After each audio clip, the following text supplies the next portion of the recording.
Bonjour à toutes et à tous. Ce matin, je viens vous voir pour vous montrer comment j'ai décoré cette boîte en bois avec des serviettes en papier et de la peinture. Voilà. Alors, elle est déjà faite parce que c'est plus difficile de vous montrer ces choses-là en temps réel.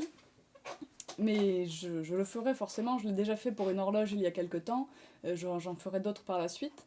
Vous savez que pour l'instant, j'en ai pas fini avec mes déboires avec mon plâtre. Donc pour le moment, je vous fais les explications détaillées, mais voilà, sur le projet déjà réalisé.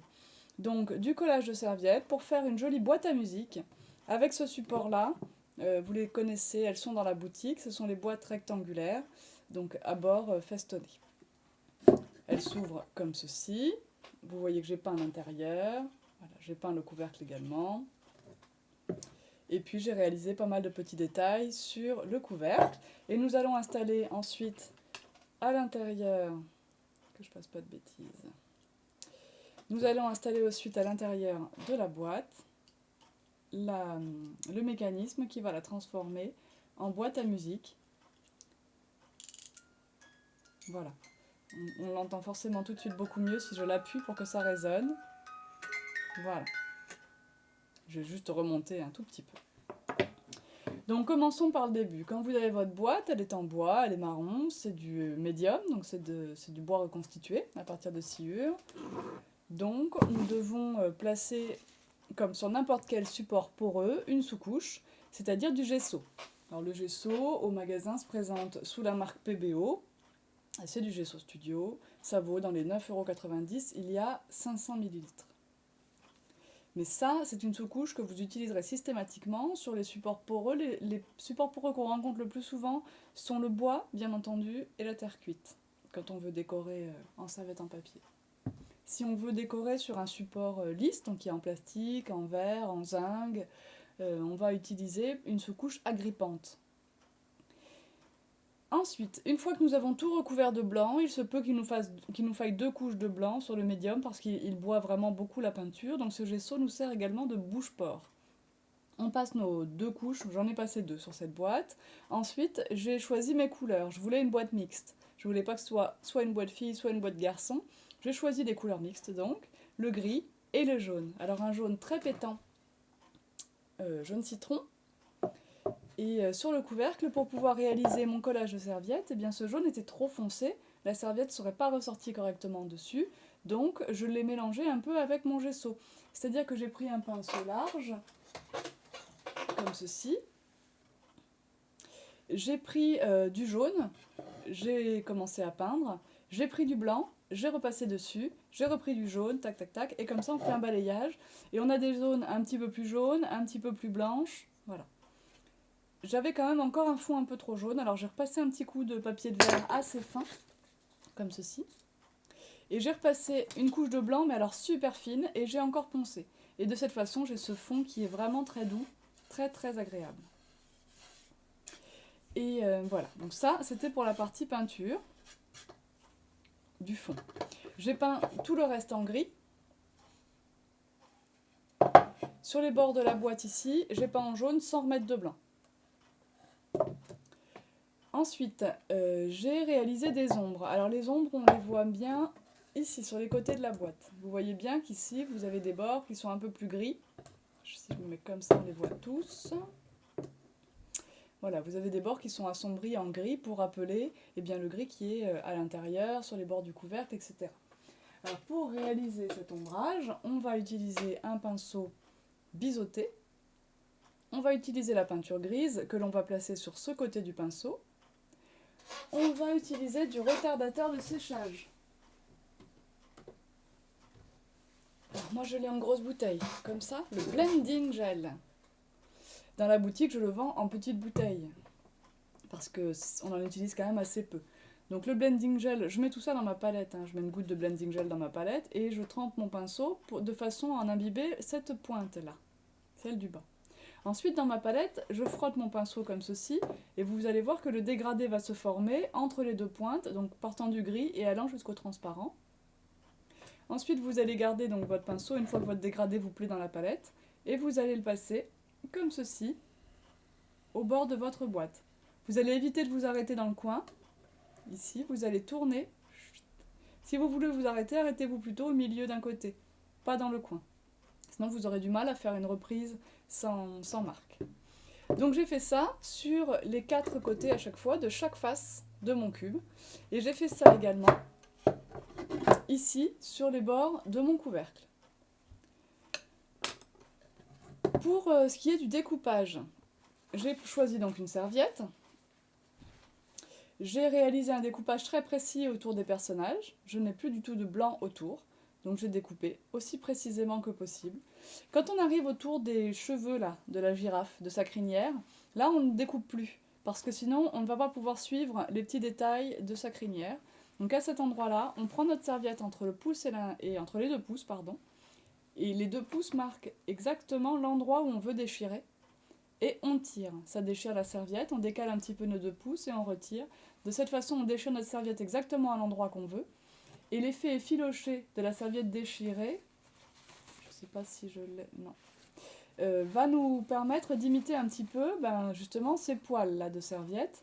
Ça ne va pas faire une coupure nette. Et je vous assure que ça se verra beaucoup sur le rendu final de votre travail. Vous voyez qu'ici, même si normalement l'autofocus devrait fonctionner comme il faut, voilà, sur l'écran vous ne voyez pas de coup de ciseau. Donc une fois vos motifs découpés, précisément, vous les placez sur votre couvercle. Vous n'aurez pas besoin de mettre de colle en dessous parce qu'ils sont petits ces motifs. Donc vous les posez, vous prenez votre pinceau pour vernis-colle, votre colle à serviette et vous allez travailler, alors ça ce n'est pas un pinceau pour vernis-colle mais c'est pour vous montrer. Vous allez travailler du centre vers l'extérieur, comme ceci, en faisant attention de ne jamais remonter votre pinceau, de ne jamais le relever alors que vous êtes encore sur le motif. Vous passez sur votre motif, vous sortez du motif et vous relevez votre pinceau. Et vous faites toujours comme ça. Vous devez toujours avoir un pinceau correctement imbibé de colle. Si le pinceau devient sec, alors il va déchirer votre serviette. Il va devenir agrippant et emmener votre serviette avec lui. Donc vous continuez votre collage comme ceci. Vous devez également trouver la bonne pression à appliquer de façon à ce que la colle traverse la serviette. Donc il ne faut pas appuyer comme un fou comme ça, sinon pareil on abîme la serviette. Mais si vous faites que effleurer comme ça, c'est pareil, ça ne collera pas. Et vous le verrez parce que ça fera plein de petites bosses en fait. La serviette ne sera pas collée. Alors que si vous appuyez, vous allez voir que votre serviette sera complètement appliquée sur le bois et on ne voit pas du tout, il n'y a rien qui dépasse, je veux dire, c'est... Voilà. Ici, vous le voyez sur la caméra, on voit encore les traces de colle là. Alors ce n'est pas grave du tout parce que la boîte n'est pas tout à fait finie, je dois encore appliquer mon vernis de finition dessus. Donc une fois que j'aurai passé mon vernis de finition, soit au pinceau avec le vernis, comment s'appelle-t-il dans la boutique, le vernis satiné intérieur-extérieur, ça doit être ça, ou alors le vernis en spray, ce qui vous simplifie encore beaucoup la tâche. Et dans ce cas-là, on passe un petit coup de spray, ça sèche très vite et effectivement, du coup, ça noie toutes ces taches de vernis, de colle. Le vernis-colle a un nom très mal choisi, je ne sais pas pourquoi il l'appelle comme ça, mais ça n'est en rien un vernis. Le vernis-colle à serviette, c'est une colle à serviette.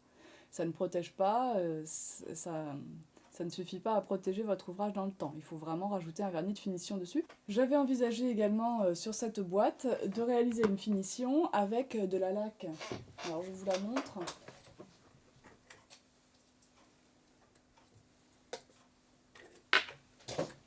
La laque, c'est un produit comme ceci, en 2 composants. La laque vitrifiante, donc le composant A et le composant B. Donc vous avez, quand vous achetez la laque, vous avez aussi le petit pot et la spatule en bois. Et donc vous faites un mélange, alors ils vous mettent exactement la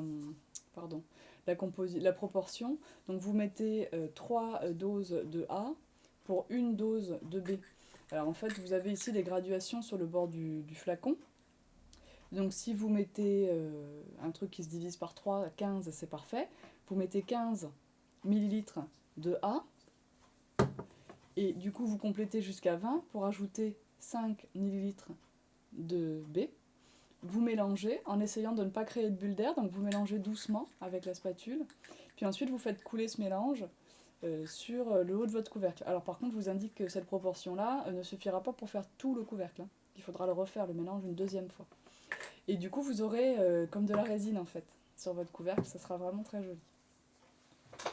C'est une résine, c'est une résine un peu plus liquide que la moyenne. On peut l'appliquer au pinceau également si on veut la mettre en couche fine. Et puisque je vous parle de cette résine, elle est parfaite aussi pour le dos des assiettes, si vous voulez ensuite pouvoir les passer au lave-vaisselle. Donc pour terminer avant le vernis, ici vous voyez que tout le tour, hop, j'étais en train de le montrer avec mon doigt, mais voilà. Tout le tour, j'ai réalisé une petite fausse couture avec un pinceau tout fin et ma peinture grise. Sur le couvercle en tout cas j'ai fait en gris, et sur le côté du couvercle j'ai fait en jaune. Voilà. Une fois collés mes petits motifs, vous avez vu aussi que j'avais découpé, alors ça c'est la bande en bas de la serviette, là. Et pareil, j'ai découpé tout le haut des petits animaux et du train, et j'ai gardé le bord jaune. Une fois qu'on a collé tous nos motifs comme ça, on a besoin de les asseoir un peu comme on dit, c'est-à-dire de créer un support pour eux, de ne pas les laisser flottants comme ça dans l'objet. Donc quand vous me demandez des conseils, souvent sur Facebook ou par mail, vous savez que je réponds toujours à toutes vos demandes de conseils. Je vous dis souvent, attention, faites des ombres, réalisez des ombres, parce que c'est important de poser les objets, on a l'impression qu'on ne sait pas pourquoi ils sont là. Donc pour faire des ombres, des fois on me dit mais qu'est-ce que tu veux dire faire des ombres, je comprends pas. Et ben c'est pareil que ce qu'on a fait au bord. Alors on reprend son pinceau biseauté, on reprend un peu de gris ou du marron, enfin une couleur sombre en tout cas, on reprend du blending gel sur l'autre pointe, on refait notre petit mélange dans notre palette, et puis on va passer en dessous des objets comme ça. Hop, là mon petit cœur fatalement, s'il était dans la nature, on aurait un peu d'ombre en dessous, logique. Ici à l'arrière du nounours, ici sous la queue de la girafe, sous son menton, sous la main de la souris, hop, on réalise un petit peu d'ombre. Et ça change un petit peu la nature de notre travail. Ça fait quelque chose de beaucoup plus fini. Donc, voilà pour toute la partie boîte. Alors évidemment, on peint l'intérieur, on peint le fond, enfin voilà, on fait des belles finitions. Là-dessus, pas de problème. Et puis, on passe à notre mécanisme. Alors, s'il n'y a rien de plus simple, vous avez mesuré entre le bas et la vis, il y a 3 cm. Entre le côté et la vis, il y a 3,6 cm. Donc, j'ai déjà fait mon petit repère ici. Vous voyez un tout petit point gris là. Je n'ai plus qu'un trou à faire. Alors, j'ai ma perceuse ici, mais je n'ai pas de chargeur, j'ai plus de batterie. De toute façon, j'ai pas les forêts. Donc, je vais prendre un petit tourillon, là, une petite clé, là, enfin, un truc pour faire des trous, à la main. Je vais me faire un petit trou, je vais insérer mon machin dedans, et j'aurai ma poignée qui ressort dehors. Et puis, ben, ça sera fini. Alors, on fait attention de l'installer à l'extérieur, enfin, sur le petit côté. Parce que sur le grand côté, on pourrait être gêné, j'ai pas pris mes mesures, mais on pourrait être gêné par le fait que le bord descend un peu plus bas. Alors que sur les côtés, ça ira parfaitement, la poignée ne gênera pas avec le couvercle.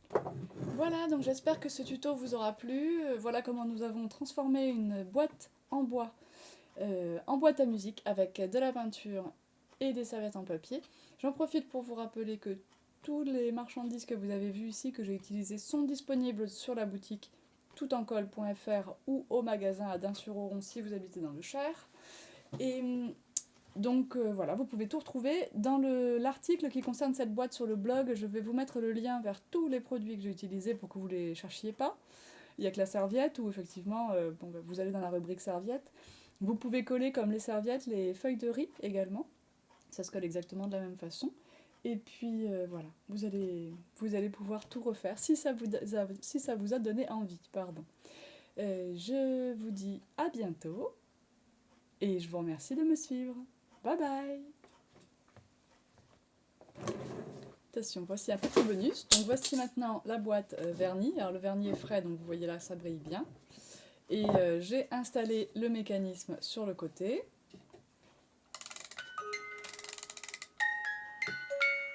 Et voilà.